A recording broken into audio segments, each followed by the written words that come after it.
back to this little nook and cranny of the internet that we all call home here. Kinda like it, it's cozy. Are you guys cozy? I mean, if not, here is a warm cup of tea that I made for you guys. Here you go, there. Okay, hopefully everyone's cozy now. So over the past year of sharing how to write music and how to become better writers, I myself have been reflecting on some of my favorite songwriting tips and the ones that I wish I learned sooner because they've literally changed the way I write and how I am as a writer. The first and most important tip is to binge watch all of my songwriting videos. I'm just kidding, don't do that. But I mean, do it if you want, but I'm not forcing you to. The first actual tip is to use chord inversions and chord substitutions. If you guys are beginners, this tip will automatically and instantly make your chords sound so much prettier, and they could even spark new inspiration and ideas. To make any chord progression a little more interesting, all you gotta do is take the root note and make it the highest, and then you take your fifth and you make it the deepest. This takes no extra work at all, and you're instantly going to progress your writing. It's an easy way to switch up your bass line, and you're adding flavor to an otherwise dull song. And along with that, you can also do chord substitution, which is when you take the melody of whatever song that you have and you change the chords that you're using with it. And with this, you can instantly change up the vibe, the feel, and the mood of your song. Tip number 2 is to start with a title or a punchline. Have you ever started writing a song with a lyric idea that you really liked, and when you continue it, you're like, where the heck am I going? I have no idea where I'm going with this. And now you're floating out into space, you're floating out of the solar system, you're floating out of the Milky Way, you're floating out of the fucking...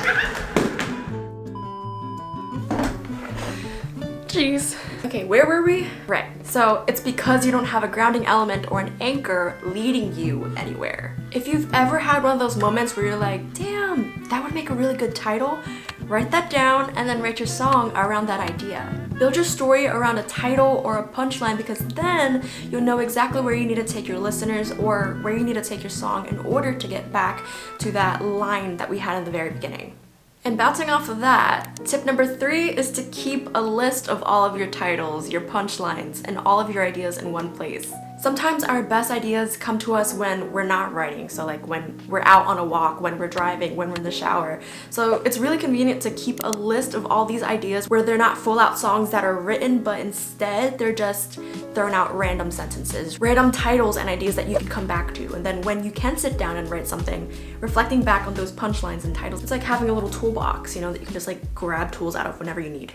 Tip number 4 is to know the difference between a hook and a chorus. I feel like for the longest time I was confusing the two terms and I was using them interchangeably, but they're completely different things.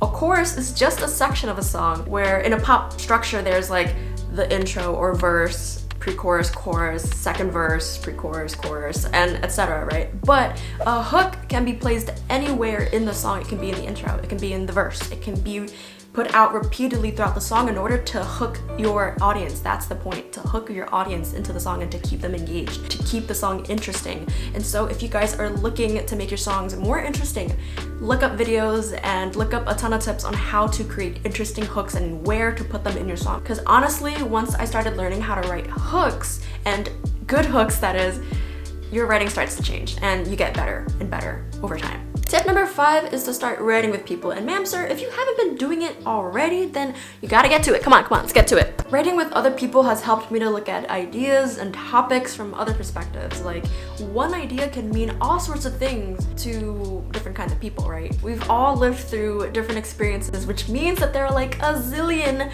ways to write one song. Bringing someone on a co-write with you means so many new doors, more ways of saying things, and who knows, maybe you'll walk away from that writing session with something way better than what you could have written by yourself.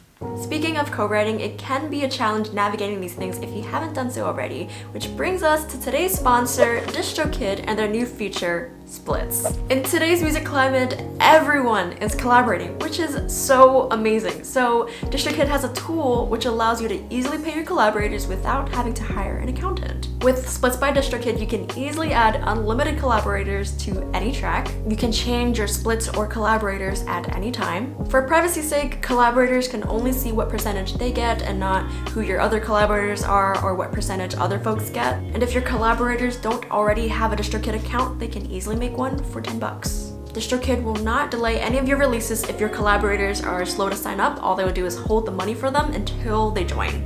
And if your collaborators never join, you can easily just cancel their invite and allocate their money elsewhere. And as always, DistroKid never takes a cut. you and your collaborators will keep 100% of your earnings that you make. Anyways, that is all for today. I hope you guys find these tips useful. Thank you so much for tuning in and watching this video, and I will see you guys in the next video. Bye!